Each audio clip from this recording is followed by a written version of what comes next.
Heat radiated through the paper walls of the 16-ounce cup clutched between my nervous hands. Small swirls of steam slipped sleepily out the slits in the lid.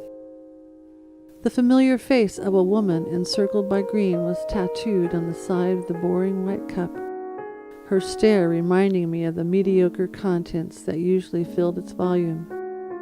The presence of curiosity and anticipation for this moment assured me that this time it was different. This was new. He told me about the drink before the calendar and the leaves had even realized fall was nearing. "I've never tried that one before," I typed out on the small keyboard of my cell phone, not sure if I meant it as a hint or just a fact. We'd met on occasion, talked habitually, yet never quite took that first step toward progression. Memories of dead-end flings and mediocre males filled my past and possessed my mind with caution and skepticism. The drink didn't even sound that appealing. Pumpkin coffee? Might as well toss some squash in there, too. Despite my critical mindset, I found myself accepting his casual invitation to try it with him when Starbucks decided it was fall. Leading up to the day, friends talked about the drink like it was a fresh piece of gossip. I inquired about its flavor, hungering for a hint, but was continually given the same answer. "You will just have to try it." We like similar things, he and I, so I hoped he was right when he confidently said, "I know you'll like it." All I knew was I wanted to like it. I wanted to love it. The anxiety built up inside of me for that day was so great that I felt like I had already filled every inch of myself with caffeine. I clicked up the volume of my music as I drove, in hopes that the noise would somehow ease my nerves. The energy and rhythm of my V6 engine moved through my body, encouraging the excitement within me.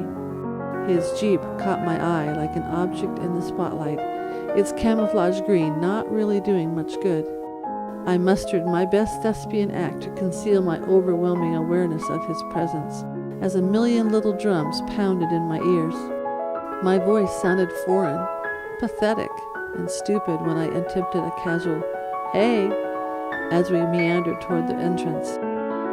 When he opened the door, the unmistakable aroma of roasting coffee beans swirled around me, wrapping me up. Steaming milk and tazo tea stirred within me the familiarity of this environment. Hard wooden chairs, leather couch seats, tiny rectangle tables. It was the same old, same old. Portraits, photography, and bookshelves overflowing with gifts for coffee lovers lined the walls. A low buzz of voices, immersed in conversation, drowned out the laid-back melodies that hummed in the background. But as my eyes inhaled my surroundings, I suddenly became aware of the people occupying the cafe. As I stood gawky next to this tall, attractive man, every pair of eyes seemed to notice us moving toward the register. I was sure my nervousness was spreading like a disease, and people recognized me as a source of discomfort. Even the barista seemed to notice something was different. He ordered 2 pumpkin spice lattes with a sense of confidence that contradicted my every nerve. Time seemed to move at the pace of molasses flowing uphill as we waited for the drinks to be called out.